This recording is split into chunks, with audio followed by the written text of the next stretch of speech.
SB4 kyaddaaki munnanga avuddeyo n'alagira Full-Figure alekeraawo okuba nti nno avuma mukyala we oba maama w'abaana be. Twogera ku Anteera. Jjukira nti Full-Figure abadde asuse okuba nti nno avuma Anteera era ng'abantu abasinga bazzenga bavaayo nga bagamba nti SB4 sirise busirisi nga mukazi we bali mu kuba nti nno bamuvoola kwosa ne bizinesi gye yatandiseewo. Kasooke tukuwa akatambi kano nga bagezaako okugamba ku SB4.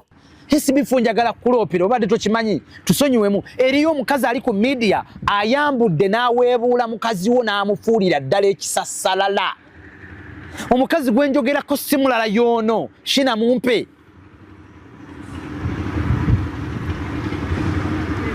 Omukazi omulaba ayina ebintu byali mu kwogera ng'ebigambo byali mu kwogera amazima ga Katonda mu ggulu biraga nti biri pasono nnyo. Either nga waliwo omuntu abimuwa bw'otaba ggwe. Because omukazi akulaga nti akumanyi nti olina n'omukazi omulala.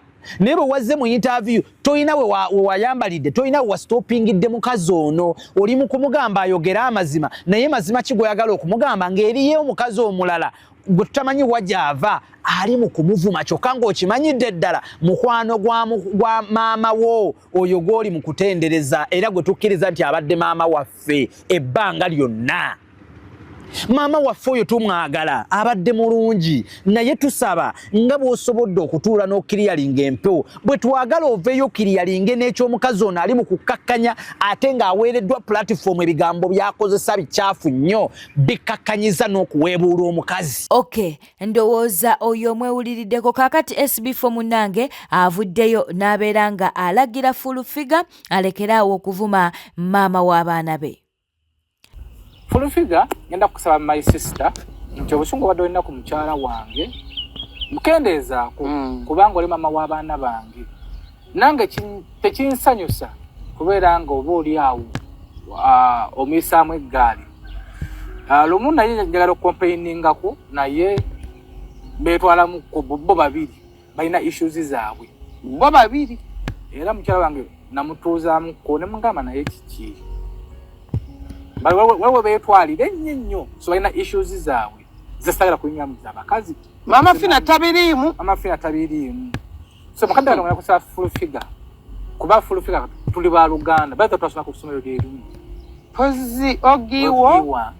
So kati bino nkwetera gwe omuntu ali yakulabe nti Full-Figure lwaki anjagala nnyo nti ndi brother we ndi obi we andabidde ebbanga ddene naye mbadde kusaba generali okendeezeeko kuba oli maama w'abaana bange bate mwagala nnyo nawe sisita bange Full-Figure nkwagala nnyo oyagala nnyo mukyala wo naabe nga bannenya nti Mama Fina tugamba Full-Figure n'alekeraawo okuvuma abaana. Nze Full-Figure ogenda omusinkana naye namusanga avuma.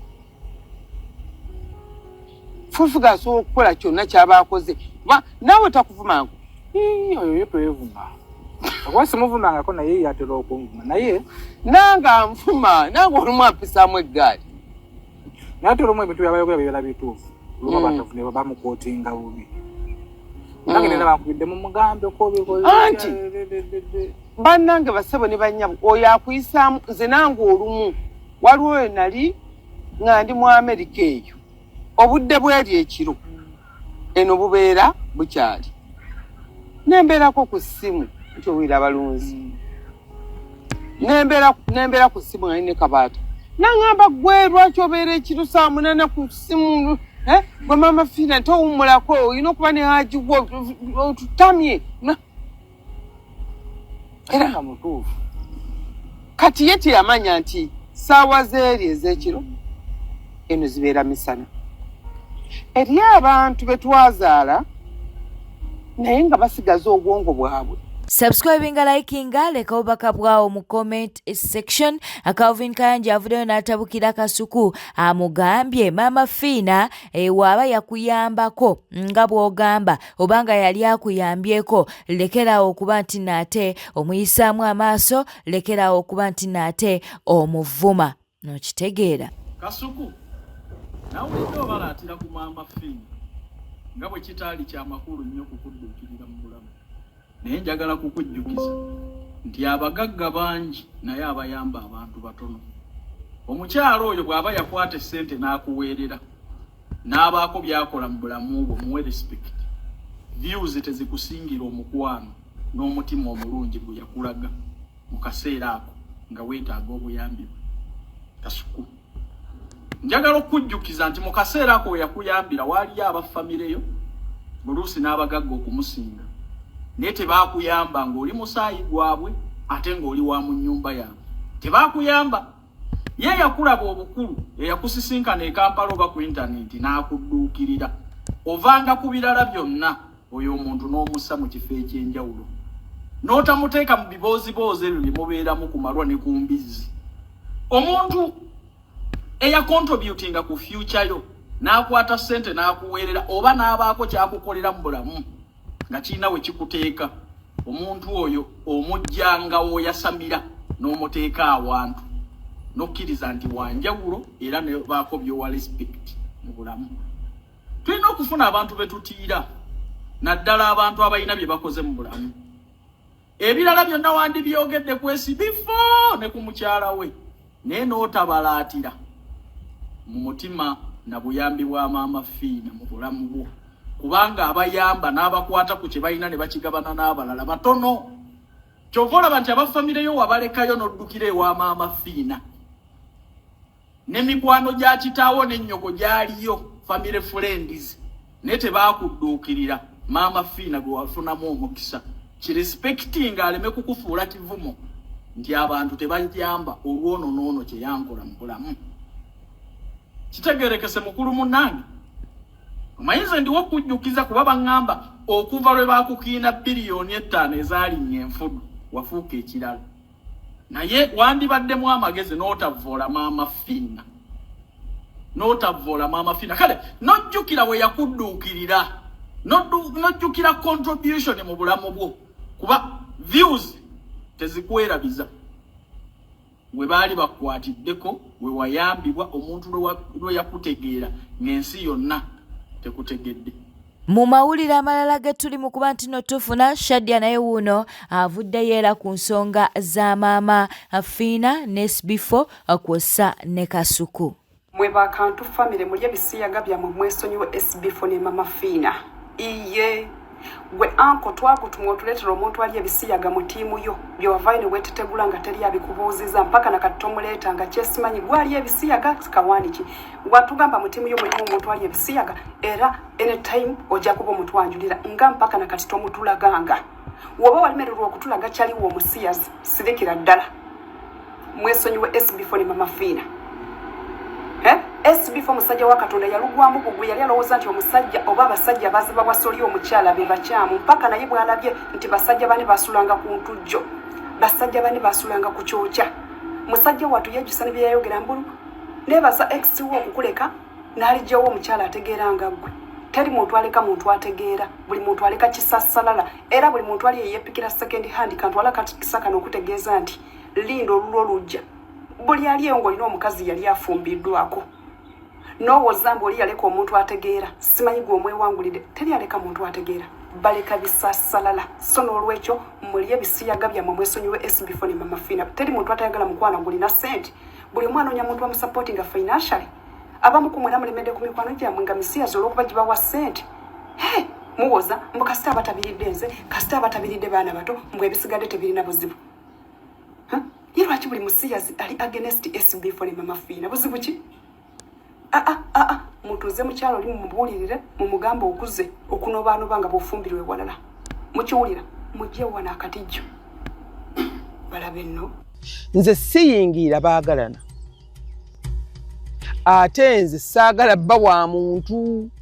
Nalabye abantu b'enkwe nalabye abantu SB4 nalabye obusungu bw'abantu bassebo ne bannyabo nalabye abantu basala omusango nalabye abantu we banjogerera nalabye abantu abanvuma nalabye abantu abaali banoonyezaako okunsaba obuyambi olw'okuba nga sibawadde ne banyiiga nalabye abantu be nali nyambyeko abantu be nali nyambyeko ng'ali mu kizibu ne mmuyamba nenkwata sente ezisali bukadde butano sali bukadde bumeka nenzimuwa naye naavaayo n'atandika okugamba lwaki SBF yeefunza amafina lwaki bayinima amafina lwaki bagala amafina lwaki bakola bati nalabye ne bannange okujjako bannawe okujjako mmwe mbayita ebigwagwa mmwe bukaceere embwa za maliko kati nzemu amafina n'amagulu tegakyefunya mukazi wattu banoonya ofiira emmiguwa banoonya afiira mmiguwa nalaba YouTube nga teri amanyi mukazi we teri amanyi baana be naye nga tayingidde mu nsonga za relationship ya Annie SBF nakuba nti mukazi we yamukweka simanyanga wa mukyalo gyali n'abaana be tewayali yali abalabyeko naye naye nga atuzizza Annie amubuuza ku by'obufumbo amubuuza ku relationship roba feya feri mu kamera kati ateze yange nze empaane yange bateriiwo bali kuggwe SBF bw'otunula ebintu bino n'abanda bwe batandikira okumbuukira kuba nti nakusembeza ekyo njagala okimanye nze eggwanga lyonna abantu bammanyi entambula yange gye ntambulamu ebintu byange sivumanga ku muntu sityoboolanga muntu sirina lwe nali mbaddeko olutalo na muntu naye okuva lwe nakusembeza n'enkulaakulana gy'obaddemu bajyoddukiramu ebaluma nalabye abantu nga baselebuleetinga olunaku lwe bankubira essimu ku kamaali nalabye YouTube ne video nga bagiteekayo nga twogera ku ssimu simanyi nti kinga kyabagala kukakasa abantu naye mu interview eno nze kindeesa mama wange kulaba banganziriramu kuba ebyaddala nga wogambye nti mu relationship aba mu bufumbo mubaamu misunderstandings simanyi mugundi mu bufumbo mukyankalana nebimala nebitereera so leero kiri wa SBF wayinza oba nga liwo misunderstandings naye ekyo tugenda kubeera bulungi abantu abavuddeyo mu kaseera kano kubeera nga bataakingamu amafina mu nsonga zaffe ekisinga okunuma bagenda kwogera ki nga mumuteredde nze nabadde nsirisi naye nagenza okulaba nga kisuuse ng'emazima nze bwe bikyanga byonna ebintu bibeerawo wanjigiriza kkiriza tubeere nga tukuwa akatambi kano ate aka Bebe Cool. Bebe Cool munnanga avuddemu omwasi jjukira nti Gravity omutujju amubanja kubanja mmeka milioni 2 nabagambye damanja 10 nayimbe mayuge wayimbe mayuge anewe wandika bipapula bye mayuge ebyabwa naye nze manja 10 nze manja milioni 2 bo kati oba manje kene mu Jamaica banja mu Jamaica bombo clat that mi money mi youth your money your youth mi money mi popular like that mi because me rasta me call me street my youth you want fight a youth me want me money my youth you're too big adingena kunonya ko ku street baby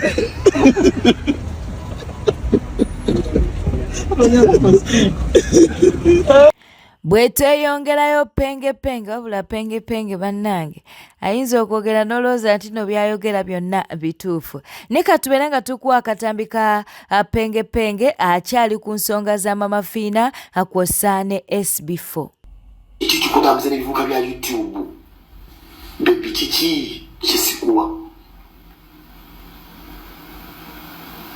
kiki kisikuwa kabiyite mbuulira tudde mu maziba kiki ekitaliiwo nga sekikuwanga ojula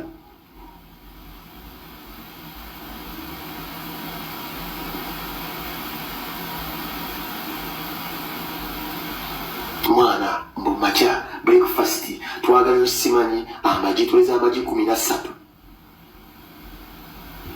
ndika kutuleza menya shwanzi ya bulinga ziwa 13 menya shwanzi nyongerera mu kwati sendika kutuleza suka kuko mwasa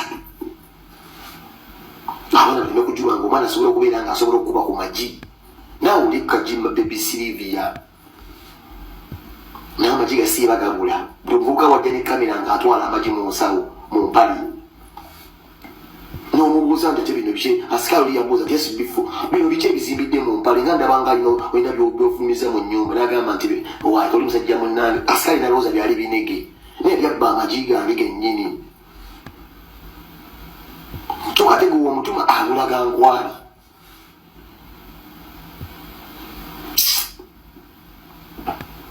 manyidde nnyo bannange namwe mulimba mutwe mu kitiibwa siyangu okubeera ne famire ng'oli ku bulayi omusajja watuuka okutwala amajingo gabbira mu mpale asikali nga omusajja avaala nazipale ebinzimbe mu maaso wamulimba nti ebinege naye nga ate amajigo osiiba osomosa naziragambye wakapogiragamba tulina ttimba nti ebadde gawuudi ensawo y'omuceere n'ogula omwana agamba taata nsiiba ali amayinja ninga ali amayinja mu muceere kuba togula basimaati ate ezigusiiba omba ku lisiti tiwetaga akasawo ka basimaati oyo alimbako omuceere gwa kayiso nkulabe weekaabya mbwokoze ka vidiyo mbusibani otaddemu okugoma mu background mbanayinzwanyimbo tukwatiwe ekisa mbusimanyi mukazi wange ngo kitiibwa tomuwangako kitiibwa towa abakazi kitiibwa esibifu siwa abakazi wadde bawe ekitiibwa wantegedde empale gikugulingira anjali eba ya sente mmeka ne thongo ekyanguza empale eyo giwa mama fina kuba nti nalina omuyimbi babi bamuyita Sisku eyimba oli babita thing thong song song anishide dragon yali nakula mpulizanyo omuyimbi bamuyita Sisku nani balita sibanyi bimanja zemena intinera zembomena nalebera biraloka sikazunkenena si era kayimba ko aba yakakuteerako aba yankola bubi kwekoli tukozesa finga fene mama fina yekoye tukozesa finga fene mama fina era wakituka kupo olima lwalugwera lutiragimba mmala olugamba simanja bamina weitikira nsetane nena ebingira bidaloka ogitegerera bidaloka jumba webale kwata musajja abadde nange nnemeredde mumaka gange amasefuliya gonna mutera omwana nagamba taata butubuze kukkanyama erivubuka liberi nekamera neriyisaamu ekigalo ebinyeebwa nokwata ekigalo ekisajja noyisa mu bokisi y'ebinyeebwa bonogera mwonoza mu nnyo sefuliya gobadde wagagula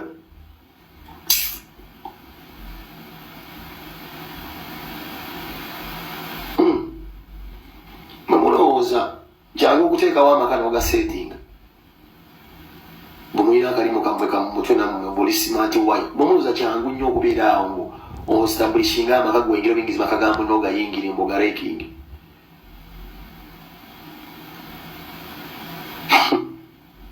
omukulu bamuterawo n'akaliba kengo twagule wa bujagaali nga simbo yaffe ey'omukwano omukulu kwatuula nakubira mbu jajjabbuulu kaliba kengo kennagulira omukazi akutuula ssebo n'okubira jajjabbuulu n'oli ali eri jajjabbuulu n'amayirungi ge ng'akuddamu mu nnyumba yange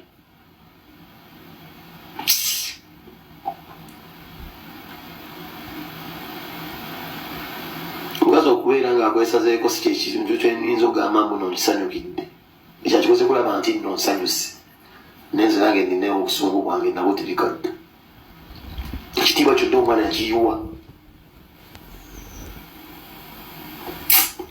olina omusajja lusifa musajja munene nganzi mekete ensi eri atamanyi ebbeeyi oyageza kino kyagula ejji tasobola nakuba okumwabirivu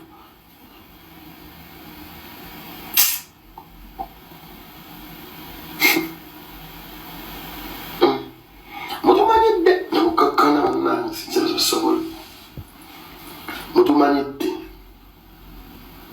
okutumanyira mutumanyidde nindi wano bakakasa afuuka epensoni mu maka g'abandi mugenda kufuna ebizibu by'amaanyi mwamusula bwagamu tebamaze kugwa banogamba nti nno wetondere banateera tomaze kugwa bawaffe mukati mama fiina aŋambye mwenze simanyi nkutadde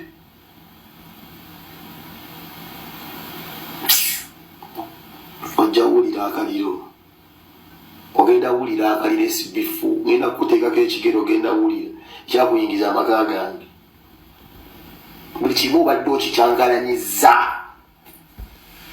emmere webulamu akanzaali ngowooza nti manyakaakakema okulira mukyalo njagala akanzaali kasimba n'omwana wange bambi naagizungazunga eyo bwanoonya akanzaali kasimba omukulu gwoli ogende mu koote nti otule wali obajjagale olina ejjajja bboolo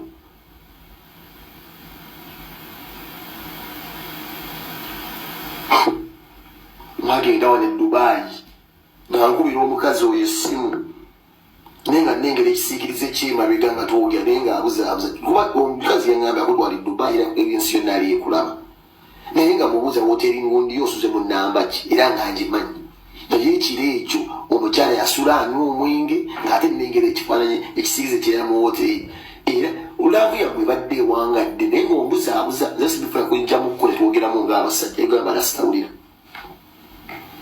bwe ziba ssente yogera kubanga ndi kukyeriyo nkola ndingamba abavuga nsobola okuweereza ssente niwesonyiwa omukazi waddambi akiyayi wesasa nze penga onsanyusa nze ndisimanyi faaniwo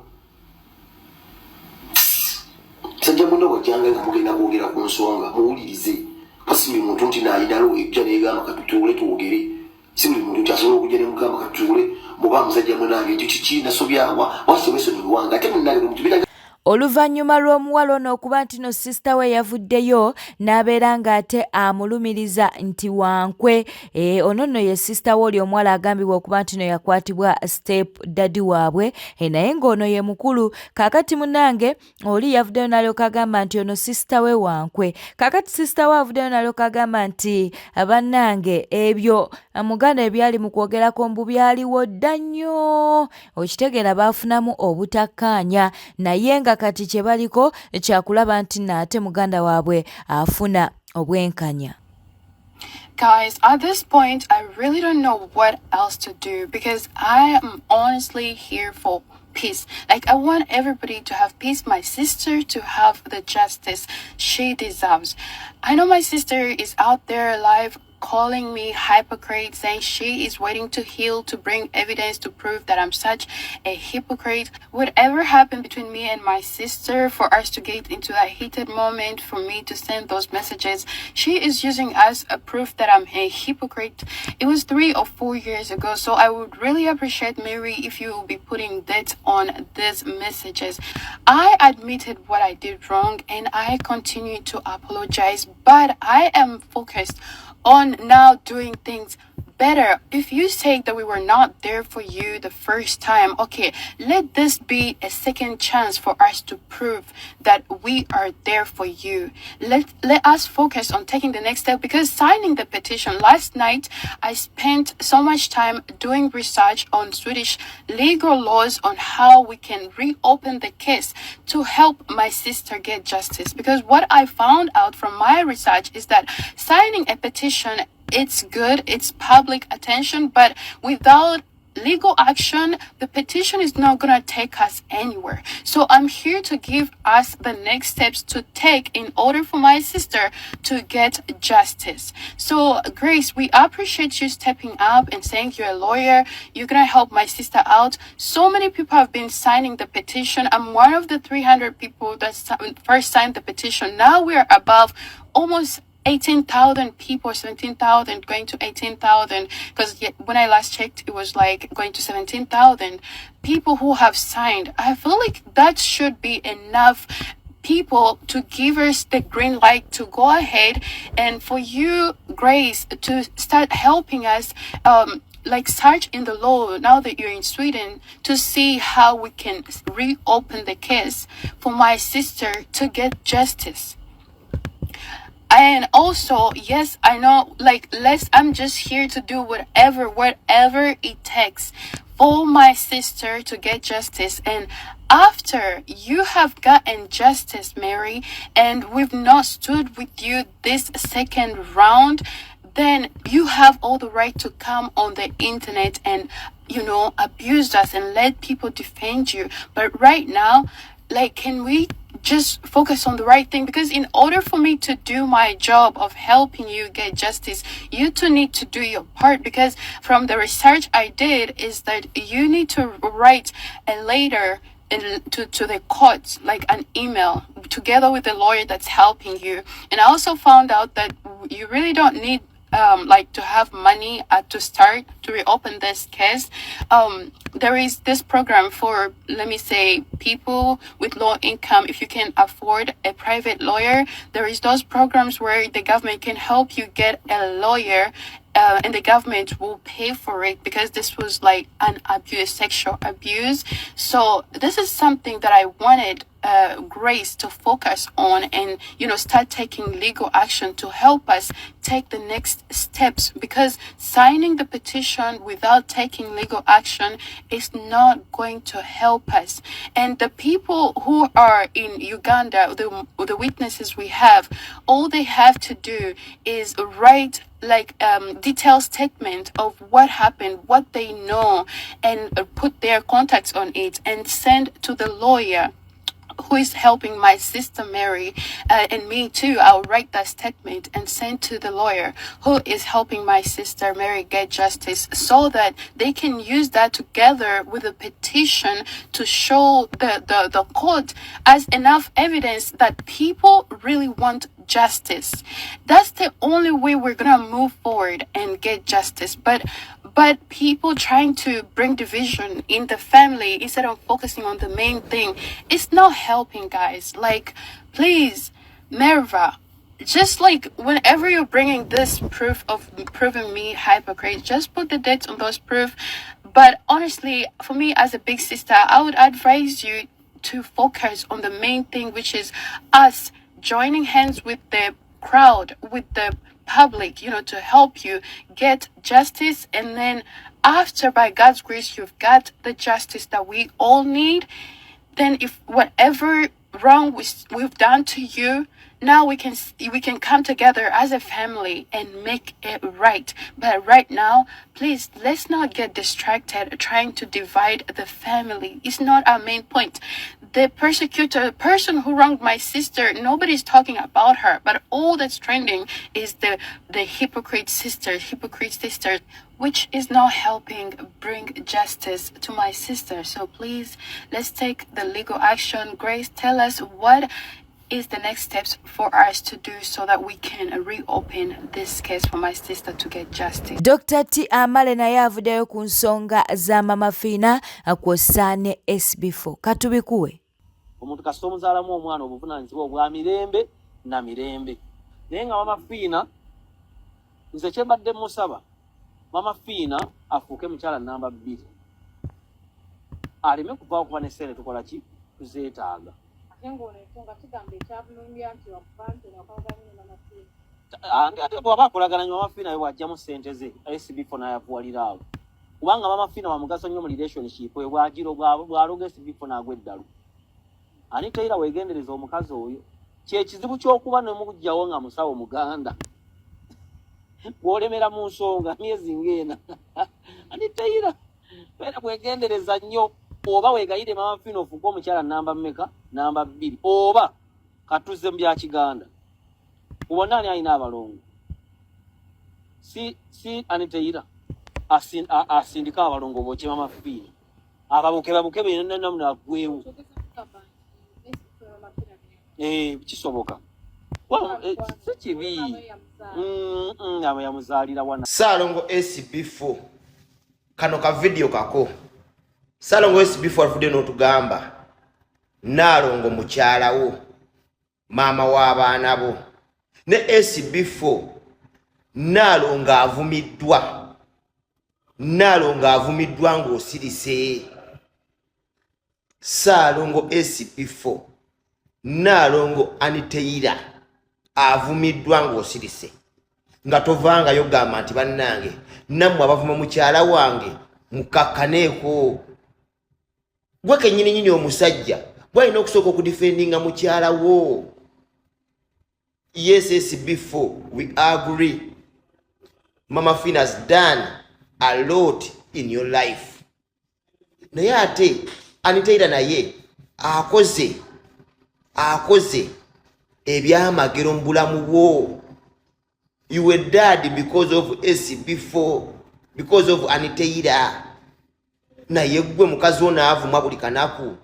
n'alangirwa ne bamugamba ebigambo ebikambwe ennyo n'otavayo mu defendinga nga kye wakoze jjo SB4 naawe olimba omusajja omutuufu yenna alina kusooka ku defendinga mukazi we oba mama w'abaana be eba ne bijja luvannyuma gemazima nze SB4 nali mmanyi ogenda kusooka oveeyo odefendinge Anitaira then omale oyogere ku nsonga za mafiina ne abantu bavumye Anitaira wallahi ne batuuka n'omulangira zipampa amata buli kimu ng'osirise SB4 tugambye ono mukyala wo ekigambo mukyala wo mama w'abaana bo naalongo wo gw'oli Ssaalongo naalongo omudifendinze ddi